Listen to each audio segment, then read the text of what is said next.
Agbala Gabriel is helping people. Are you saying that tó bá rí help lára help yẹn ó lè ní? Because mo rí èèyàn kan tó kù díẹ̀ káàtó fún tó ń gba abẹ́rẹ́ orí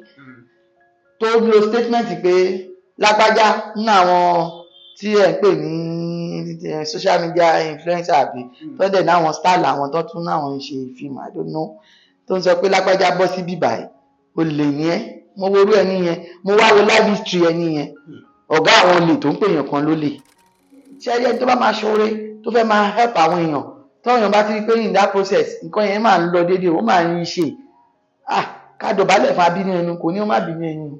Agbala Gabriel má mú one cup drop of water nínú owó tó ń sẹ́ni sí tó fi ń kọ́lé fáwọn èèyàn àwọn èèyàn sì máa wá mistake ẹ̀ bó ṣe máa gbá bọ́lọ́ máa wá àtẹ́lẹ́ ń dá àwọn èèyàn yẹn pé kò sí nǹkan tó lè mọ̀ ṣe kò ṣe nǹkan tó dáa kó tra àti ṣe tó ọlọ́dún ní create irú wọn yẹn èèyàn Judas ni wọn Sátánì ni wọn they always want a way to bring you down. Agbala Gabriel mistake tó tóbi jùlọ tó ṣe tèmi rí òun ni pé kò separate the foundation yẹn from the church. Ibi tí kò separate foundation yẹn from the church àwọn loopholes tó wà nílẹ̀ táwọn èèyàn padà rí fi mú and wọ́n tún lè fi rí mú jù báyìí lọ ìtẹ́ ìsọ yìí kó sì dúpẹ́ small hit ni níbi tí devil inú àwọn ẹlòmíì dé another one is coming and that one ó lè má lè dìde tí ò bá tètè correct àwọn errors yẹn he should go and separate his church from his foundation òkú òpapọ̀ mọ́yàwó kò wo other side of the story àwọn kọ̀ pé this thing is a good thing tí má dẹ̀ ṣe ó máa help àwọn èèyàn at the end of it èmi náà máa rí tèmi ṣe o he might not have evil intention but nítorí pé kò rò dáadáa kó tó ṣe because tí ọmọ bá ṣe nǹkan before you make any step wo advantages nǹkan yẹn àti disadvantages nǹkan yẹn tó bá wo advantages nìkan tó kọ́kọ́ padà kó kọ́kọ́ jókòó kó disadvantages ẹ̀ situation tó máa bá rẹ̀ ní Agbala Gabriel bá rẹ̀. Flash Express Logistics Services has gone far, even beyond your imagination, to serve you better in Ibadan and beyond.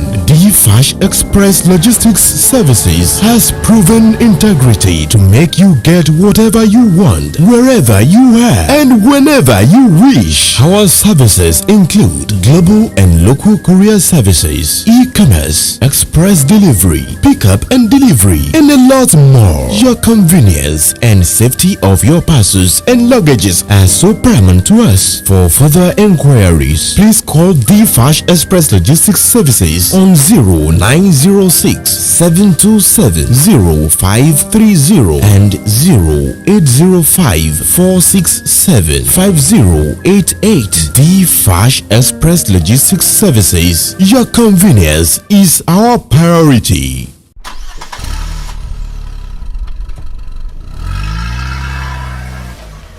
Ẹ káàbọ̀ sórí ètò mo kí yín níbi tí ẹ ti ń wò wá jákèjádò àgbáyé Olúwatóbilọ́ba Fásùgbà ló kọ mi. Bẹ́mbẹ́yẹ́kẹ́ lẹ̀ ń pè mí lónìí ẹ tún wò lóní Bẹ́mbẹ́yẹ́kẹ́. Ní dédé àsìkò yìí mo wà pẹ̀lú ajàfẹ́tọ̀ọ́ ọmọnìyàn tí wọ́n sì tún jẹ́ lámìyító àwùjọ. Mo kí yín mà. Mo kí yín olóòtú. Mo dẹ̀ kí gbogbo àwọn aráalé. Orúkọ mi ni Comrade Brown Olúwayẹmisí. Tí mo jẹ́ coordinator iléeṣẹ́ tí ó ń jàfẹ́tọ̀ọ́ ọmọnìyàn tá à ń pè ní Olúwayẹmisí Brown Foundation OBF for Justice and Peace. Tọ́ ẹ ṣeun gẹ́gẹ́ bí ẹni tó ti nírìírí pàápàá nídìí iṣẹ́ tẹ́ gbé dání tí wọ́n bá sọ fún yín pé kẹ́ fún Agbala Gabriel ní orúkọ kan orúkọ wo lẹ máa fún?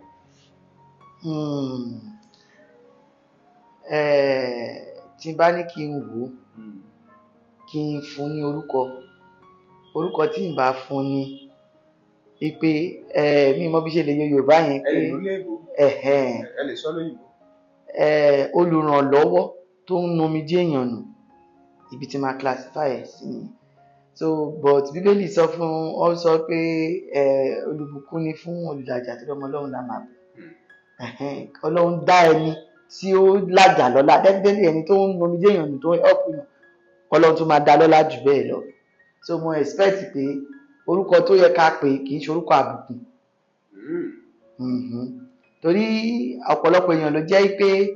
ní ìwòye titi wọn bó ṣe máa jẹ tó máa yó tó máa bì tẹ́lòmí ò tún nílé ìromi tọ́lá òun ni so téèyàn kan bá ṣe wò pé mo fẹ́ jẹ káwọn èèyàn kan náà sì jẹ kò mi ò ó yẹ ká lè mọ orúkọ tá a máa pè kì í ṣe orúkọ àbùkù ṣá. ṣé ń tẹ́ ń gbìyànjú àti sọ báyìí ni wípé jẹ́ kí n jẹ ní Agbala Gabriel. Of course when you try to help people ẹ má bínú pé mo ṣe nígbà tó bá fẹ́ ràn yàn lọ́wọ́ náà ni ìrànlọ́wọ́ máa dìde fún yàn nínú ìrànlọ́wọ́ lórí wà so tá a bá máa fẹ́ máa fún lára wa ní ìkan lókù so ó ṣeré fún mi mo expect thank you from you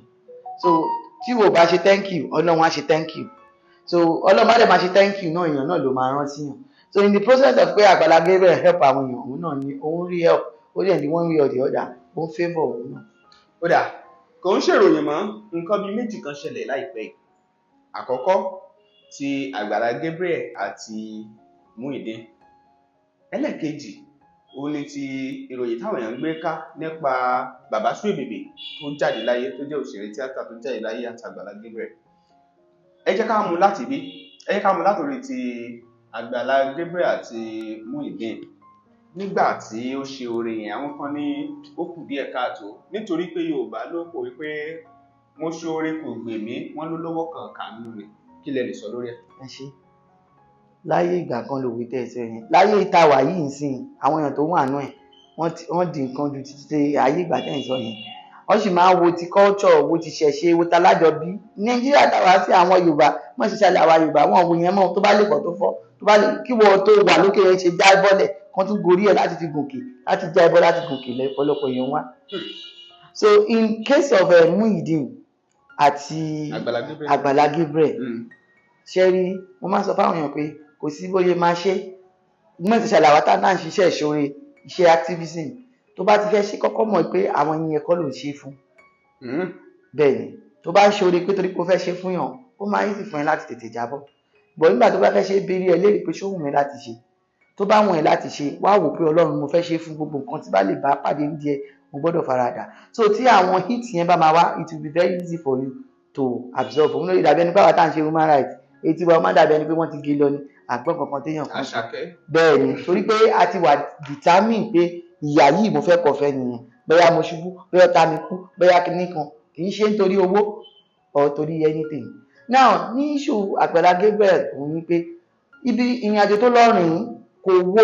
other side of the story àwọn kọ̀ pé this thing is a good thing tí má dẹ̀ ṣe ó máa help àwọn èèyàn at the end of it èmi náà máa rí tèmi ṣe o he might not have evil intention but nítorí pé kò rò dáadáa kó tó ṣe because tí ọmọ bá ṣe nǹkan before you make any step wo advantages nǹkan yẹn àti disadvantages nǹkan yẹn tó bá wo advantages nìkan tó kọ́kọ́ padà kó kọ́kọ́ jókòó kó disadvantages ẹ̀ situation tó máa bá rẹ̀ ní Agbala Gabriel bá rẹ̀ lálákọ̀ọ́kọ́ ibi tí ṣẹ́yẹ́ tó bá máa ṣoore tó fẹ́ máa help àwọn èèyàn tó èèyàn bá ti rí pé in that process nǹkan yẹn máa ń lọ déédéé ó máa ń ṣe ká dọ̀bálẹ̀ fún abínú ẹnu kò ní ó má bínú ẹnu Agbala Gabriel má mú one cup bọ̀ drop of water nínú owó tó ń sẹ́ni sí tó fi ń kọ́lé fáwọn èèyàn àwọn èèyàn sì máa wá mistake ẹ̀ bó ṣe máa dábọ́ lọ́ba máa wá àtẹ́lẹ́ ń dá àwọn èèyàn yẹn kó yẹ pé kò sí nǹkan tó lè mọ ṣe kò sí nǹkan tó da kó tra àti ṣe tó ọlọ́dún ní create irú wọn yẹn èèyàn Judas ni wọn Sátánì ni wọn they always want a way to bring you down so torí ẹ̀ tó bá fẹ́ gbọ́n tí ẹ bá máa ṣe ẹni tó bá máa bẹ́ṣù jẹun ní síbi àgùn irú situation bẹ́ẹ̀ tó bá ti fẹ́ ṣe wàá fi ààyè irú àwọn ẹni yẹn sílẹ̀ òun níbi tí mo ti rí bí blame Agbala Gabriel ibẹ̀ mo ti rí bí blame Agbala Gabriel lórí aspect yẹn tó bá pẹ́ Agbala Gabriel ti mọ̀ ni ó yẹ kó separate Paul from Barnabas. lọ́nà wo ta ni Paul ta Barnabas. ẹ ṣe Agbala Gabriel mistake tó tóbi jùlọ tó ṣe tèmi rí òun ni pé kó separate the foundation yẹn from the church. ibi tí kò separate foundation yẹn from the church àwọn loopholes tó wà nílẹ̀ táwọn èèyàn padà rí fi mu and tó tún lè fi rí mu jù báyìí lọ ìtẹ́ ìsọ yìí kó sì dúpẹ́ small hit ni níbi tí devil náà àwọn ẹlòmíì dé another one is coming and that one ó lè má lè dìde tí ò bá tètè correct àwọn errors yẹn he should go and separate his church from his foundation òkú òpapọ̀ mọ́yàwó mo nílé iṣẹ́ tí mo ti ń ṣiṣẹ́ tí mo ti ń ní owó mi ò dá pọ̀ mọ́ ó lè lo the same office but the same kìíní mi ò dá pọ̀ mọ́ organization mi tí mo ràn ní NGO mi ò dá pọ̀ mọ́ra wọn nítorí tí ìdágìrì kan bá máa dé kò ní lè gba méjèèjì lọ́wọ́ mi, kò ní gba ohun tí mò ń jẹ kán sọ fún mi pé kí ló ti ń jẹ. Fún àpẹẹrẹ, Agbala Gabriel is helping people. Are you saying that tó bá rí help lára help yẹn ó lè ní? Because mo rí èèyàn kan tó kù díẹ̀ káàtó fún tó ń gba abẹ́rẹ́ orí tó lo statement pé lágbájá nínú àwọn tí ẹ̀ ń pè ní social media influencer àbí tó dẹ̀ náwọn style àwọn tó tún náwọn ṣe fíìmù I don't know tó ń sọ pé lágbájá bọ́ sí bíbà ẹ̀ ó lè ní ẹ́. Mo wo orú ẹni yẹn, mo wá wo live history ẹni yẹn, ọ̀gá àwọn olè tó ń pè èèyàn kan ló lè. Àyíṣẹ́yìn pé nǹkan tó burú ni pé Agbala Gabriel ló ran àwọn èèyàn lọ́wọ́, ó rìnyàn lọ́wọ́, bọ́ síbi tí ó kù díẹ̀ káàtó fún un ni pé Agbala Gabriel ò fa ààlà sí gbogbo ẹ̀. Níbi ààlà yẹn ni mo ti wá fẹ́ béèrè kan. Ẹni kó yọ chọ́ọ̀chì kúrò nínú kíní. Ọ̀dà ṣé yóò wú ilẹ̀ chọ́ọ̀chì, yóò gbé gbogbo building chọ́ọ̀chì kúrò nínú bí estate yẹn Àgbàlá yẹn lọ bòmíì ni àbí bò ẹ ṣàlàyé àárín yẹn. Ẹ ṣe lálákọ̀ọ́kọ́ náà ó ti ṣe mistake yẹn nígbà tó fẹ́ ṣe foundation yẹn. Ibi tó kọ́ church sí kọ́ ló yẹ kó fi ilẹ̀ estate tó fẹ́ fi tọrọ sí. Now ó ti wá ṣẹlẹ̀ kó fi síbẹ̀ ni ìjọ ẹ lè wà nínú ibẹ̀ yẹn, bọ̀ nǹkan tó yẹ kó dúró lé lórí ni pé kò kán dandan fún ẹnikẹ́ni tó bá ti ẹ̀jẹ̀ mi ní discipline. I will tell them I don't want any of them in my church. Church oníkálukú bá ń lọ kó máa lọ. Tí àwọn tí Agbala Gabriel help yìí tí wọn ò bá wá sí church àwọn tó máa ń gba ráìtì tó ń tò yẹn tó máa wá tó bá mọ́pò òun káàkọ́ yẹn tó máa wá sí church ẹ̀ máa kún wọ́n máa wá náà. So mistake tó ń ṣe wọn ni pé àwọn èèyàn yẹn tó ń help tó ń kọ́lé fún yẹn tó tún jẹ́ kó wá sí church ẹ̀ ibi tó ti ń rí fi ń gangan ní church ẹ̀ lè dúró àtẹ́tí lọ́tọ̀ kó dẹ̀ máa dàgbà. Ẹlòmíì máa kọ̀wé pé ìwé èèyàn yìí ọlọ́run dẹ̀ ń lò church ẹ̀ wù mí láti lọ. Apart from pé Agbala Gabriel ní kọ́lé fáwọn èèyàn, wòlíì ló pe rẹ̀, ó ń tọ́jú àwọn aláàárẹ̀, ó ń tọ́jú àwọn èèyàn nínú bí mi ṣe rí. So ẹni tó nílò ìwòsàn á wá sí church ẹ̀ náà á ṣe prayer fún tó bá gbàgbọ́ nínú pé ẹ̀. Ẹ má get me wrong mi ní Agbala Gabriel ó perfect, but I'm only saying what I saw nínú nǹkan tí ó ṣẹlẹ̀ yìí. Now so church yẹn tó bá tiẹ̀ wà níbi tó wà tó dá dúró tí ò ń sọ̀rọ̀ pé dandan láì máa wá church tó ti clear nínú statement yẹn, irú tí kí Muyideen bá ní ẹmọ̀rú Muyideen yẹn náà kó sọ pé máa lọ church ẹni tí ò ní church tó lọ. Ṣé ẹni tí ò lọ church tẹ́lẹ̀ tẹ́dẹ̀fẹ́ kọ́ ló ń wọnú ayé ẹ̀, tẹ́dẹ̀fẹ́ kí ìgbésí ayé yí padà, ẹ fẹ́ yọ̀rọ̀ gbó, ẹ fẹ́ kó mọ ojú ọ̀nà Ọlọ́run ni, tẹ́ bá ní kó lọ sí church níta ṣó máa lọ ni. Ṣùgbọ́n you make the statement clear. Irú bọ́ọ̀lù sọ yẹn àwọn èèyàn méjì bẹ́ẹ̀ ló máa sọ pé irọ́ o dájú ò kí ń fọ́ọ̀sì wa ká wá ṣọ́ọ̀ṣì. Ó máa ń kẹ́kọ̀ọ́ make sure pé ẹ̀sìn náà bó jẹ́ mùsùlùmí àbí christian a ṣe máa rẹ́ni tó máa lè sọ irú àwọn gbólóhùn yẹn ó dẹ̀ ti máa jáde nínú ohun ẹ̀ tó yẹ pé by now láì sọ̀rọ̀ ó gbọ́dọ̀ ti lè ṣe àwọn kan lẹ́rẹ̀ pé láì fún òun sọ̀rọ̀ fún ara rẹ̀ láì fèsì ọ̀rọ̀ àwọn èèyàn á ti fèsì pé rárá o. Àwọn èèyàn kan ló máa lọ wá fídíò yẹn síta pé no he has cleared it, ó dẹ̀ ti yọ kúrò nínú ara wọn. Now estate yẹn ilẹ̀ estate yẹn there are two ways tó lè fi ṣe. Nígbà tó inú òun nílẹ̀ yẹn ó lóun fẹ́ kò ń ṣe pé ó dìde sọ pé gbogbo ilẹ̀ yìí òun fẹ́ fi máa help àwọn, ó máa ní purpose tó fi ra ilẹ̀ níbẹ̀rẹ̀ pẹ̀pẹ̀. So nígbà tó bá ní òun fẹ́ ṣe pé yóò sì ń ta ilẹ̀ yẹn fáwọn aráàta gan ẹ̀ mọ̀. So ìkọ̀ọ̀kanú ẹ̀ ló ń fún àwọn èèyàn ṣàyí sẹ́yìn dà because ó ń fún àwọn èèyàn nínú property yẹn sì kò gbọdọ̀ ta fún àwọn èèyàn mọ́. But mistake tèmi rí tó ṣe òun ni pé nígbà tó bá fẹ́ fún èèyàn nílẹ̀ tó bá dáwó fún ibẹ̀ yẹn ni mo fẹ́ kí Agbala Gabriel wá lè wo fídíò yìí tó máa help ẹ̀ tó pọ̀. Tó máa dáwó fún yàn accountability in everything ó dáa o. Ẹni tó bá mọ̀ pé mi ò ní dáa má jẹun tí ò dáa o. Accountability lágbájá o gbogbo owó tá gbà fún ẹ is 1,100,000 mo fi ṣàpẹẹrẹ ni 1,100,000 yẹn a ti ra ilẹ̀ fún ẹ òun dẹ̀ ló máa ti yọ báyà ilẹ̀ yẹn òun fẹ́ fún wọn ni. Bí wọ́n dẹ̀ fẹ́ máa gbowó lórí ẹ̀. Yes. So this one estate yẹn business tó ti plan láti fi ṣe kò sí nǹkan tó lè stop ẹ̀ from èmi náà fowó ra bí ni o. Paper kan ló fi ra bẹ̀ náà.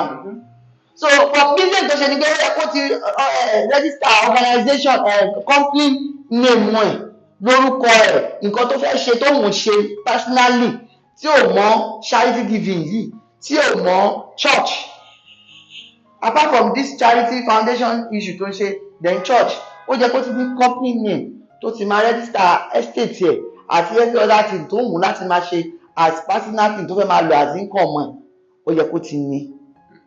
lábẹ́ CAC. Now kí estate ẹ bá wà lábẹ́ CAC ní tó bá fẹ́ fúnyàn bóyá ilẹ̀ yìí ó wọ̀ tí 1 million mò ń ta ní 1 million o torí mo fẹ́ help àwọn èèyàn 200 ni màá máa yọ ń bẹ̀. 800 tó kù foundation mi san. Your foundation must pay that money into that your business account. That is accountability. So your foundation raise 5 million, it will not affect your personal business. Owó tó ní foundation, withdraw from it. Make sure you pay in that person's name. Sínú àkáǹtì yẹn, wọ́n ti mọ̀ pé nínú 1 million tó rí o 300 lówó ilẹ̀ tí mo fẹ́ gbà ní instead of 1 million. Foundation mi fẹ́ san 700 tó kù. Foundation yẹn dẹ̀ san sínú corporate account yẹn tí ó jẹ́ títí business name ẹ. Or ilẹ̀ yìí o mò ń tà fáwọn èèyàn ní iye báyìí but tí bá ti déyàn tí mo fẹ́ help mo máa fún wọn ní ọ̀fẹ́. Tó bá máa fún wọn lọ́fẹ̀ẹ́ from that year kò bá àjẹ́ ní account ẹ ló ti fún foundation lówó kò kọyàn business money ẹni. You withdraw that money from your foundation account to pay it to that your corporate account pé o sanwó olè yẹn with the sum of so amount and your foundation gave it to that person. Ìyẹn ká fi ọkàn àwọn tó nílé ń bẹ̀ balẹ̀ wípé àwa lá ní kéyìn láyé lọ́rùn. Estate yẹn ò lè claim ilẹ̀ yẹn mọ́. Foundation náà ò lè claim ilẹ̀ yẹn mọ́. Now wọ́n wá send 10 million sẹ́ni yẹn o ẹ fẹ́ bá kọ́lé gbogbo lè tẹ́ fẹ́ bá kọ́ ó wọ́ọ̀tì 50 million bẹ́ẹ̀ ṣe ná 10 million yẹn ẹ gbọ́dọ̀ lè ṣe account ẹ pé mo ra block but tí o bá ní construction company bó ṣe ń bá wọn kọ́lé yẹn kò sí tó wrong bẹ́ẹ̀ náà when you want to help people tó bá rí ìrànlọ́wọ́ bẹ́ẹ̀ kò sí ṣé are they expecting it should be going down kó máa go bankruptcy kó dẹ̀ máa help àwọn yẹn káṣọ máa pọ́n ọmọ lọ́rùn sáré lè ṣe irú ẹ̀ má jẹ́ ká tán ra wa. Now tó ní construction company irú èmi sì mo ń bá yàn kọ́lé mo ń bá àwọn aráàlú ìbò kọ́lé mo ń bá àwọn aráàlú but kò dàpọ̀ mọ́ NGO mi it's because they know me they trusted me so much that is why kan lè gbé nǹkan bẹ́ẹ̀ sí mi lákàtà mo dẹ̀ bá wọn ṣe but mi ò dàpọ̀ mọ́ NGO mi kò ní dọ̀là kọ́ ní NGO náà tí n bá ní ìṣù pẹ̀lú ní ẹgbẹ́ mi yes ẹgbẹ́ so construction company yẹn tó bá wọ́n gba contract lọ́wọ́ foundation yẹn kì í ṣòro once tí price tó bá wà reasonable ẹ̀mọ̀ pé ọ̀tọ̀ ní kòkè mo fẹ́ ṣe German floor tí máa ṣe ó máa worth 3 million tẹ́lẹ̀ mi náà bá ṣe estimate yẹn ta wọ́n mọ̀ pé 3 million ló worth tó bá kọ 3 million yẹn ó lè decide láti má jẹ́ kó tó 3 million wà ní àkàlàkà bá tẹ̀ bá ṣe ó máa jù bẹ́ẹ̀ lọ ó lè decide kókè kó lé ní 3 million tó máa jẹ́ average price anybody lè mú wa with 200,000 táwọn ọba gan ni still reasonable iṣẹ́ ẹ̀ ló ṣe owó iṣẹ́ ẹ̀ ló gbà are you saying that Pony construction company kó máa award contract síta he was the one that had the idea he was the one that decided to help people and when he's helping people ó ń bọ̀ lọ́rẹ́ pa rẹ̀ constitutionally kò ní ṣù rárá by now torí tó bá gba bíríkìlà tó bá gba contract yẹn tó bá gba bíríkìlà sanwó iṣẹ́ àtàṣe construction àti mọ bó ṣe ń lọ àgbà mobility àgbà supervision àgbà employer àwọn èèyàn tó máa san salary fún tó máa bá take care àwọn nǹkan yìí he will not be involved directly ó máa jẹ́ company ló gbà tí àwọn èèyàn bá ní issue by now they will not mention his name wọ́n lè lọ pé ẹjọ́ ìlẹ́jọ́ pé bó ṣe náwó àwọn èèyàn dá then ẹni tó fẹ́ pè wọ́n lẹ́jọ́ yẹn á sọ kọ́bọ̀ ẹ̀ tó wà nínú owó yẹn àwọn tó lówó ló lè question ẹ̀ pé báwo ló ṣe ná so tó bá ní kó báwo ló ṣe ná it will be easy for him to account the contract was awarded to my company but I have executive tó ń ṣe ó yá be accountable to these people transparency máa wà so èèyàn kan ò ní rí lórí á dẹ̀ jẹun á yọ á tún bí pàápàá. Ó dà àwọn àlàyé yẹn àwọn èèyàn ń gbọ́ mo wá fẹ́ tún ti bímú nígbà tí ó ṣẹlẹ̀ pé ọ̀rọ̀ tí bàbá Suebebe ṣẹlẹ̀ tí bàbá yẹn tó dágbére fáyé ó ní irú ọ̀rọ̀ ló ṣẹlẹ̀ táwọn ọ̀pọ̀lọpọ̀ àwọn kan sọ pé àwọn mọ̀lẹ́bí ti kọ òkú sí ọwọ́ Agbala Gabriel torí pé òun náà kú ní gbé ló ń fà á tó ń ṣe fún títọ́jú nígbà táwọn èèyàn gbèrò yẹn sà àwọn mọ̀lẹ́bí jáde wọ́n ní kò sí tó jọ bẹ́ẹ̀ báwọn ò kọ òkú sí lọ́rùn ṣùgbọ́n láàárín yẹn àwọn kan ní ìbàjẹ́ ènìyàn pé kò dáṣe Olúwa dúró pé ìbàjẹ́ ló wà láàárín yẹn àwọn kan ní ọ̀rọ̀ yẹn rí bẹ́ẹ̀ ṣùgbọ́n wọ́n bọ́ ṣe parí ẹ̀ lábẹ́nu ni kí ni tẹ̀lé sọ lórí ọ̀rọ̀ bẹ́ẹ̀. The thing is that Agbala Gabriel tó bá fẹ́ máa ṣiṣẹ́ tí ò dẹ̀ fẹ́ tètè jábọ́ ó máa ní láti máa dúró lórí ground ẹ̀ lórí àwọn kankan anything kó lọ wá legal adviser tó dúró tó sán lọ́yà yàtọ̀ sí lọ́yà o gẹ́gẹ́ ìṣẹ́rí àwọn ìṣẹ́rí mo máa ń fẹ́ sọ pé ẹ lọ wá legal adviser ṣùgbọ́n tí máa ń dùn mí tí bá rí irú àwọn lọ́yà míì bó ṣe ń wùwà wọ́n máa ń fi client wọn darí ṣùgbọ́n you should go and look for somebody that have a good reputation láti máa advice ẹ̀ láti máa guide ẹ̀ lórí any step wọ́n jẹ́ kó mọ legal implication kan yẹn torí tó bá lọ boomerang irú situation tẹ́ ń sọ yẹn by now ó yẹ kó ti kọ́kọ́ sue family Suebebe. ṣùgbọ́n àwọn families láwọn ò sọ. kí ló ń deny for in the first place that person that bring out that news sue that person. òfin sọ pé online bloggers kọ̀ọ̀kan yẹn pé àwọn èèyàn kan fèsì ìdájọ́ lórí ẹ̀ so àwọn èèyàn òmòfin náà ṣe ń ṣe àwọn nǹkan míì if you don't let them know kẹfì náà ẹjọ́ wọn wò tó bá bí ẹgbẹ́ èèyàn kan pọ́n fífá náírà bọ́yàn owó jẹ́ 100 naira kọ́wọ́ náà fífá náírà bọ́yàn wò kó mọ bó ṣe ń rí fún ẹ̀kọ́ láti pay sacrifice for another person you should look for legal means to stand to ground dada tí wọ́n bá ti mú wá kó máa fún wọn ní sùn èyí tó bá jẹ́ criminal ni tó lè gbé ní criminal ó gbé lọ sí criminal defamation of character is a criminal offence kì í ṣọ̀rọ̀ civil kí lọ́yà wọn máa tì wọ́n lọ sí civil ibi civil ni wọ́n máa rówó èèyàn tó lè bọ́ síta tó sọ fún tí mi ò ṣe is defamatory so criminal offence ni the lawyer should take it up write a petition then you arrest that person charge them to court let them know that one guy build up a home for many years and somebody just came up and say all because of pon fẹ́ wá followers ó kọ̀ dé tarnish méjì ni just like that. So issue Suebebe or no Suebebe kó bá tó yí pa Agbala Gabriel bá la ni wọ́n máa hàn nínú òun kí ni family yẹn wò nígbà tó kọ́ létí kò sọ fún pé kó ṣe public notice kó lọ sí court pé Suebebe pastor má kọ́lé fún bàbá mi nígbà tó ń tọ́ ṣé ọ̀gbọ́n náà yẹn sick tó ń tọ́jú ẹ̀ nínú ibi tó ti ń tọ́jú ẹ̀ kò sọ pé a fẹ́ kó bá tọ́jú bàbá wa o so definitely wọ́n abandon ẹ̀yìn náà báwo ni náà ṣe nígbà tó kú. ọmọ kan tiẹ̀ sọ ìkànnì ọmọ tí wọ́n fọ̀rọ̀ wá lẹ́nu wò ó sọ ó ní òun ọmọ bàbá Suebebe lòun ó dẹ̀ jọ bàbá yẹn gan nínú fídíò yẹn tá a rí ó wá ṣàlàyé níbẹ̀ ó ní bàbá òun ó lóun ìgbà kan gbádùn wọn rí wípé wọ́n ta àwọn nù wípé ìgbà tó ń bá dẹ̀ fẹ́ wá pé àwọn òdẹ mọ̀mọ́ lọ sí ọ̀dọ̀ Agbala Gabriel ní níbi tó kọ́lé fún sí torí táwọn bá lọ wọ́n lè rò pé bàbá ń lè rò pé bóyá torí ilé tí wọ́n kọ́ fún un tàbí owó kan tí wọ́n gbà fún làwọn ṣe yọjú ó lóun ìwúlẹ̀ tiẹ̀ yọjú láàrin yẹn ṣe òpé ọmọ yẹn náà ní tí wọ́n ń pè ní point. ọmọ ní point policy oníkálukú ọ̀tọ̀ọ̀tọ̀ ni àwọn ọlọ́mọ ń tán rí so èyí ò ń judge people by their cover because mo máa ń believe pé téèyàn kan tó lè kó wà yẹn kó wà negative mo máa ń believe pé there is always a reason there is without actions and there kò ní sí reactions so tí ò bá ní nǹkan tọmọ yẹn rí kò ní hùwà tó hù so nígbà tó sọ̀kalẹ̀ náà ní ìsìn òun ló mọ relationship tó wà ní àárín òun àti bàbá ẹ̀ ọkùnrin mi wà bí mo máa wò yìí so tígbà tí ìṣòro bá dé bóyá torí experience tèmi nínú iṣẹ́ yìí o ẹ̀ oríṣiríṣi cases ta ní bàbá mi lè yẹ pé ẹ máa mú tì báyìí ẹ máa tẹ́ẹ̀bà tí jẹ́ kí kóòtù padà eventually fi bench warrant gbé mi kò lè fún ọmọ lówó oúnjẹ owó tó dẹ̀ bá fẹ́ fún ọmọ lówó oúnjẹ yẹn kò tí ì tòwó tó fi ń mu sí níbi apá mo ní case kan lọ́wọ́ báyìí ó lóun contest fún local government chairman níbí báyìí kó fún ìyàwó ọmọ ẹyọ kan ṣoṣo lówó oúnjẹ we went to talk of war ó lè máa bá wọn ní 15,000 tí ò tówó tẹ́ obìnrin yẹn fi maintain ara wọn so they are like that irú ọmọ yẹn tó wá gbọ́dún mọ̀ nǹkan yẹn decision yẹn it is his decision now experience tó ti rí ó lè determine nǹkan tó máa judge nobody should blame them nobody nínú interview máa yẹn ti mú wò ó sọ̀kan ní pé òun regret àwọn nǹkan kan tóun ti ṣe àwọn ìwà kan tóun ti wò so tó lè mú yẹn sọ bẹ́ẹ̀ point tọmọ yẹn sọ ó wà clear but àwọn èèyàn tó wà lágbègbè wọn bó ṣe bá wọn manage it it's not anybody's fault. It's not something that we can blame because we cannot know the details. So decision is his own decision. Nobody has the right to condemn him for his decision.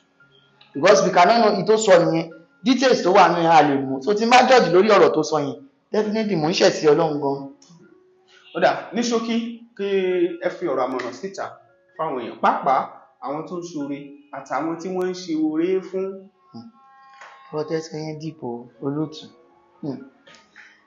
Ní experience mi nínú iṣẹ́ yìí oríṣiríṣi nǹkan láti rí bóyá activist tó fẹ́ ṣe bóyá human rights ni o bóyá foundation kan láti help èèyàn ni o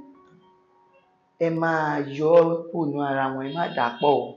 ẹ dẹ̀ má ever wà carry the way pẹ̀lú nǹkan tẹ́ bá ń ṣe. Ẹ má fààyè pé tí èṣù bá pàdídà tó ń lájá, ẹ má fààyè ẹlẹ́ẹ̀ tí máa rò ó lẹ̀. Ẹ má think ahead tẹ́ bá fẹ́ ṣe. Because àṣà police, when police want to help, that is when police get to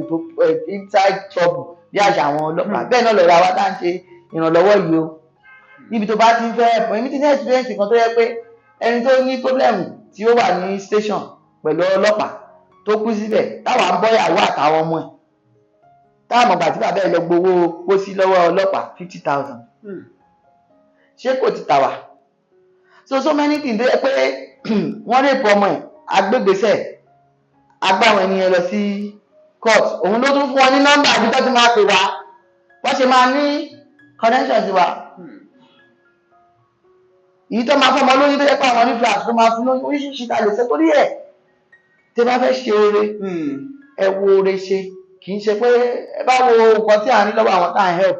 ìyàn ní fẹ́ ṣoore o. But ẹ ti máa prepare máa yìí pọ́ lọ́run lẹ fẹ́ ṣe fún, tẹ́ bá dẹ̀ fẹ́ ṣe fún, ẹ là á dáadáa, ẹ separate ẹ̀ tó jẹ́ pé tí ó bá fẹ́ bounce back kò ní affect yín. Ẹ má dà á pọ̀ mọ́ ti yín torí ẹ̀ tẹ́ bá rí ti bá ní ó sórí ẹ̀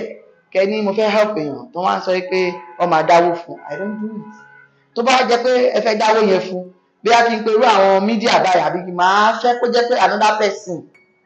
ló máa ṣe kò ní tẹ̀lé akọ́ ní àdẹ̀kọ́ fún àwọn human rights yẹn, àdẹ̀dáwó fún àwọn human rights yẹn mi ò ń fẹ́. So tí ẹ bá ti máa clear nǹkan yẹn lọ́dọ̀ yín, ẹ make sure pé tó bá máa dá epo yẹn tó bá máa fọ́n ká kò ní fọ́n sí yín lára. That is tí wọ́n máa bounce back, ẹ lè wẹ̀ ẹ̀yán kọ̀ọ̀kan. Bọ̀tẹ́ bá ti ń dà á pọ̀ bí Agbala Gabriel ṣe dà á pọ̀ yìí, ibi táwọn máa bára wa nìyẹn o. Ọ̀rọ̀ àmọ̀ràn mi fún Agbala Gabriel, mo ti lo style sọ́lẹ̀ kan, kó yọ Paul kúrò nínú Barnabas. Separate your church from your foundation or else people will continue dragging you. Number 2, òun ni pé when you do that, that estate, you bought it with money and you decide whatever you want to do with your estate. And every other thing, go and register your company. If you want to help people to build house, ṣọ́ ní kó wó ẹni kó fi sanwó kó fi máa sanwó òṣìṣẹ́ kò possible. Inú owó yẹn náà ló ti máa yọ. Iye tó bá dẹ̀ sọ fáwọn òṣìṣẹ́, àwọn èèyàn ní believe, but tí o bá ní company kúkú gbà á as contract, ní rẹ́kọ̀dù fún, ṣé owó kan tó yẹ kó ṣe, tó tẹ̀ nǹkan máa sọ fún ẹ kó lè ní ẹ, ó máa wà justifiable. Ẹ jẹ́ ká lo legal means láti fi ṣe nǹkan. Ìfọmọlúwàbí ṣe ọ̀tọ̀, ẹ jẹ́ ká máa carry òfin along pẹ̀lú nǹkan tá a bá ń ṣe, so that irú nǹkan báyìí bá lè ṣẹlẹ̀. Irú yẹn sì tó bá yẹ pé rẹ́kọ̀dù yẹn wà, irú àwọn tó ń sọ nonsense lórí social media, ẹyọ kọ̀ọ̀kan ló máa gbá sí fún wọn, ló máa kọ́kọ́ máa gbá sí fún wọn, wọn náà feel bitterness yẹn bó ṣe rí. Then ọ̀rọ̀ mi tí wá lọ sórí àwọn bóyá àfáà ni àbáwọn pastors tí wọ́n ní tó yẹ pé wọn ò ní joy, wọ́n fẹ́ make orúkọ ni wọ́n ti make owó nínú ìbànújẹ́, nínú olè, nínú fraud. So wọ́n wá bí tó ti fẹ́ ní torúkọ ògorú, wọ́n máa ti jáde tó máa fi orúkọ, ṣùgbọ́n ibi tí wọ́n bá bágun bí ló máa bá sọ̀rọ̀. Tó bá gbéyàn ṣubú kò lè fi gòkè, definitely o máa padà ṣubú náà, nìyẹn kan náà ló máa já ẹ bọ́. Irú wọn yẹn tẹ́sán wá ní mo ní 5 million, mo ní 10 million, mo máa fi help bọ̀bọ̀ yẹn. Ok, ṣé ti àgbà Muyideen tí wọ́n ní wọ́n fẹ́ ràn lọ́wọ́ báyìí? Nínú àwọn 5 million pé kó dà ilé gan ní ṣe Lẹ́kí. Ẹ fún wo, á fún yín lóṣù 6. Because tí ó bá déyàn tó dáa, tí èèyàn bá ṣoore kínkínní fún ẹbí drop of water, tó bá ṣe nǹkan tó dùn ẹ̀, ó jẹ́ kó oore kínkínní yẹn kó bo nǹkan yẹn. Nínú gbogbo interview Muyideen tí mo wò, mi sọ pé gbogbo nǹkan tí Agbala Gabriel ṣe dáa. Òun ni mo yẹ sọ pé Agbala Gabriel ti kó tó ń wà carried away pẹ̀lú nǹkan tó ń ṣe. Ó believe pé gbogbo àwọn tó wà ń bẹ́ẹ̀ tó ń help yẹn, òun ti rí wọn as his own, òun ti rí wọn as family, kò mọ̀ pé ní téèyàn bá fi ní wọn ló fi ní hàn. Òun ló jẹ́ kó bá rẹ̀ ń bẹ̀. So you do your part. Àwọn kẹ́sì ní ìwà jẹ́ pé tẹ́bá ti ń fún wọn níwà pressure jù, wọ́n máa rí bí ẹni pé wàhálà yìí pọ̀, ẹ withdraw. You monitor, òun ní jà fojú, ẹni tó fẹ́ jà fún rẹ̀ ló máa jà fún. When you want to help Muyideen, kó lè change totality. Muyideen ò fẹ́ help rẹ̀, you withdraw your help. Ẹ fi gap yẹn sí. Ẹ ti jẹ́ bọ́ta kó lọ ṣe nǹkan tó fẹ́ ṣe yẹn, àwọn ọmọ Nàìjíríà ẹ̀ fún wọn report nǹkan tẹ́ bá. Try to force him to achieve at all costs. That is what brought this to you. Then Muyideen himself, fún ara ẹ̀, tẹ́ bá ti rí inú gbogbo ibi tí ó ti bẹ̀rẹ̀ sí ní orí láti bẹ̀rẹ̀ pẹ̀pẹ̀. Mo wo video yẹn recently, bó ṣe rí ibi tó ti rí tó ti ń ta charger. Ẹ má ti mọ̀ pé èèyàn special ní Muyideen tó nílò ìtọ́jú ó ń gbà ìtọ́jú orí. níbẹ̀ yẹn bó ṣe wà yẹn ó ń gbà ìtọ́jú kì í ṣe tẹ́ bá gbé lọ fún test ẹ máa rí i pé nǹkan tí mo sọ kò sí irọ́ níbẹ̀. Agbala Gabriel tọ́jú ẹ̀ òun mo sọ pé ẹ mọ̀ pé ṣọ́ọ̀ṣì ẹ̀ ó ń tọ́jú àwọn èèyàn ṣẹ́gẹ̀t ó ń tọ́jú Muyideen ṣẹ́rí pé ó ti dàpọ̀ mọ́ foundation ni he helped him through the foundation taking care of his health through his church ṣẹ́rí pé ó ti dàpọ̀ ibi tó ti rí gẹ́ẹ̀tì ẹ̀ ní ẹni tó dẹ̀ ń wo wèrè tó so wèrè mọ́lẹ̀ ṣe mọ̀ pé tó bá mọ̀ pọ́pá wèrè ni ó ń tọ́jú wèrè ńbẹ̀ kò lè ní problem ṣùgbọ́n tán ní ìṣọ́ aláṣọ ni ó so wèrè mọ́lẹ̀ ṣe mọ̀ pé wàhálà ni ṣe ń get the point ni mo ṣe ń jòwe yẹn. Muyideen himself kì í ṣe èèyàn tí ó da fún ara ẹ̀ nínú àwọn statement tó ń ṣe yẹn ẹ ti máa rí pé èèyàn ṣẹ̀ ní ẹ̀dìyẹ bá dà mí lógun nù máa fọ lẹ́yìn ní style tí Muyideen fẹ́ lò. He just determined because he felt that ìyàwó òun ò pé ó ti rò lọ́kùn ẹ̀ pé wọ́n béèrè kan lọ́wọ́ ẹ̀ ṣé ó ká wọn níbi tó ti ní torí pé pásítọ̀ máa ń ṣáìdì ìyàwó òun sára kan tó ṣe òun dẹ̀ mọ́ lọ́dọ̀ pásítọ̀ ní definitely ìyàwó òun bá ìyàwó òun sùn torí ẹ̀ ló ṣe rò pé òun àkókò bá títí ẹ̀ jẹ́ pátápátá ṣùgbọ́n èèyàn tó lọ́pọlọ á kọ́kọ́ gbọ́rọ̀ tó bá gbé kan ẹ gbọ́dọ̀ gbọ́ both side kẹ wá wò ó wò kẹ gbé sọ́tún kẹ gbé sósì kẹ tó lè jọ. So Muyideen is that kind of person kí ìgbà ènìyàn tún ràn lọ́wọ́ ó máa padà bọ́ṣọ lára wọn gbẹ̀yìn ni mo wá kí yín káàbọ̀ sórí fíìmù ẹ̀yin tẹ́fẹ́ ná millions lé Muyideen lórí ìpàṣọ tá fi nà yálé ni ó ń bẹ lókè àjà fúnyàwó àní kú àní rùn ẹ̀yin náà lè máa padà bọ́ síta wá sọ sítórì ara yín ẹ fẹ́ ẹ̀pù yàn lọ́wọ́ àwọn èèyàn tẹ́lẹ̀ fowó yìí ẹ̀pẹ̀ yín nírú owó yìí lọ́wọ́ nírú ìdààmú tó ń ṣẹlẹ̀ ní kọ́ńtírì yìí kan ló ń ṣẹlẹ̀ níbi tẹ́ máa ná owó yẹn sí àwọn ọmọ aláàbò ara tó bí pẹ̀lú special kínní there are so many people lying at the hospital that need money for surgery there are so many people in the prisons tó jẹ́ pé ẹ̀ṣẹ̀ àmọ̀dí ló ń jẹ you have this money you cannot help them ẹni tó ti help tó ti fún ní tó máa jẹ tí ò rẹ́jì àti dúró jẹun tó máa jẹ lẹ́fẹ́ wá ń gbèsè owó ẹ nílò ìtọ́jú fún ara yín yàtọ̀ sí Muyideen fún ara yín ìrònú yín bákan náà jọ ni so irú ẹni náà irú àwọn ló máa ń háwọn rẹ so advice mi fún Agbala Gabriel yẹn kó lọ separate gbogbo ẹ̀. tó ọ̀rọ̀ rí o gbàǹkọ́gbì wọ́n ti sọ èrò tiwọn lórí eléyìí ẹ jẹ́ àtúmọ̀ èrò tiyín náà ní comment section kò wá mọ́ síbẹ̀ kẹ́ẹ̀dẹ̀ tún máa share fáwọn ẹlòmíì ẹ wá kí àwọn èèyàn lẹ́ẹ̀kan sí kẹ́sì dárúkọ yín pẹ̀lú foundation. mo kí gbogbo ilé lẹ́ẹ̀kan sí orúkọ mi ni Comrade Brown Olúwayẹmísí láti àjọ OBF Justice and Peace lẹ́ẹ̀kan sí fún gbogbo ilé tí èèyàn bá gbaṣẹ́ wòlíì kò yọ personal character individual character èèyàn kúrò tí èèyàn bá ń ṣiṣẹ́ ìrànlọ́wọ́ kò yọ individual character èèyàn kúrò so Agbala Gabriel will not be perfect ó máa ní ìwà àti tiẹ̀ tó ti ń wù kó tó bẹ̀rẹ̀ foundation yìí automatically you cannot change it being a foundation head of foundation kò mean pé ó máa perfect being a head of church does not mean he will be perfect torí kò sẹ́dá tó perfect so àwa tá a máa ń dáṣà máa lo weakness àwọn èèyàn ibi téèyàn kú díẹ̀ káàsì àbí ẹ̀rí láfíìsì kan wá jókòó lórí social media láti bọ́ṣọ lára àwọn èèyàn ẹ ti rò pé irú ẹni yẹn ẹ lè láṣọ lọ́rùn alákìísà ló ń bá alákìísà tó bẹ́ẹ̀ tó láṣọ lọ́rùn òní bẹ́ẹ̀ náà kọ́ bọ́ lọ́rùn yìí ẹ ṣe. tó ẹ ṣeun o Olúwatóbilọ́ba Fásùgbà lórúkọ mi o Bẹ́mbẹ́yẹ́kẹ ṣẹlẹ̀ ń pè mí kọ́tò nípa máa kó lórí ètò pátápátá àwọn oníyìn bọ́ ṣe ń gbọ́ yín gẹ́gẹ́ bí ajàfẹ́tọ̀ọ́ wọ́n máa wò pé ìbá sì dáa káwọn ní nọ́mbà yín lọ́wọ́ o ẹ pè nọ́mbà yín fún wa. Nọ́mbà mi ni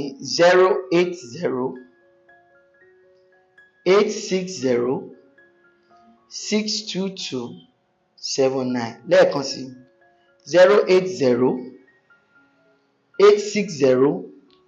080-860-622-79 bóyá ẹ fẹ́ ṣe ADR ní pẹ̀tùsáwọ̀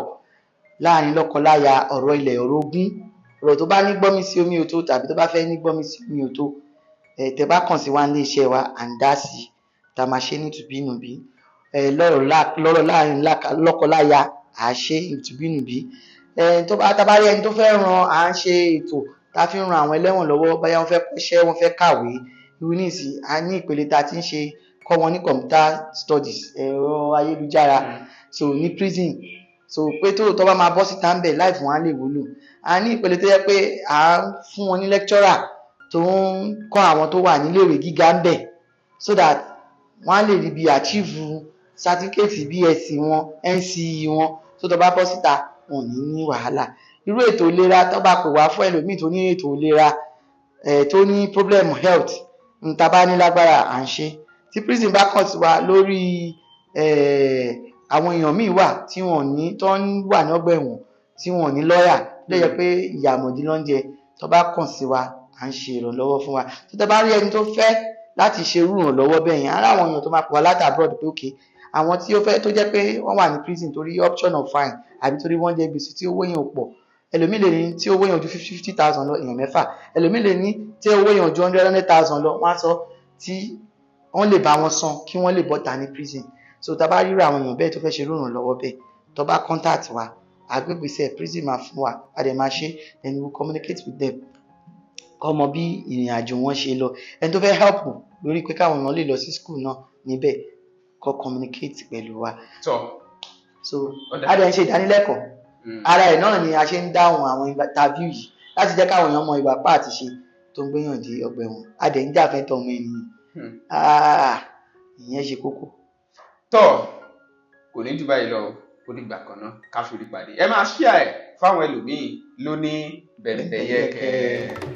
ATJ Textiles ló túbọ̀ ń jẹ́ kí ojú wa tàn sí aṣọ àdìrẹ ilẹ̀ wa. First National Àdìrẹ Festival tó wáyé kọjá ló túbọ̀ sọ ní jí láti máa túbọ̀ gbárùkù ti aṣọ àdìrẹ wa àti láti mọ ojúlówó yàtọ̀ sí ayédèrú. Ní báyìí gbogbo ẹ̀yin ará ilẹ̀ yìí àtòkè òkun tí ẹ ti ń pè fún ríra aṣọ àdìrẹ yín ATJ Textiles Àṣàní àti Àdùkẹ́ Foundation ṣetán láti máa kó ojúlówó ránṣẹ́ lówó tí kò wọ́n jù. Ẹ̀yin náà ẹ wo bàtà báàgì agbádá súùtì dúfè beddings wedding gown bangles cotton táì ọrùn àtàwọn ohun àrà míì tí wọ́n fi aṣọ àdìrẹ ṣe. Ẹ tètè ra tiyín lónìí. Bí ẹ bá sì tún fẹ́ ní rírán kí wọ́n tó kó ránṣẹ́ síbikíbi lágbàáyé ó rọrùn jù. ATJ Textiles wà ní nọ́mbà 8 Olúfẹ́mi Èsúrú Oṣó Street Ṣódùbí Oníkólóbó Abẹ́òkúta Ogun State Nigeria. Ẹ̀wẹ̀ ètò ìdánilẹ́kọ̀ọ́ fún individual corporate àti group wà. Youth and Women Empowerment náà kò gbẹ́yìn ní Àṣàní àti Àdùkẹ́ Foundation. Ẹ pè sórí 0803 472 0409 tàbí 0703-897-7028 lórí Instagram àti Facebook ẹ tẹ ATJ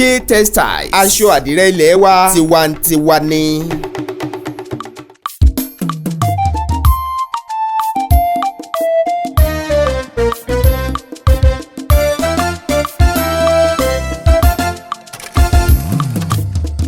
Bembeyeke TV ìkànnì ìlóyìn ládùn jù ó gbafẹ́ ó gbàyè òun ni ẹ máa wò. Bembeyeke TV ìkànnì ìlóyìn ládùn jù ó gbafẹ́ ó gbàyè òun ni ẹ máa wò. Àwọn ètò tó mọ́gbọ́n wá lóríṣiríṣi ń bẹ níbí. Ojúlówó ìròyìn ẹ̀gbọ́n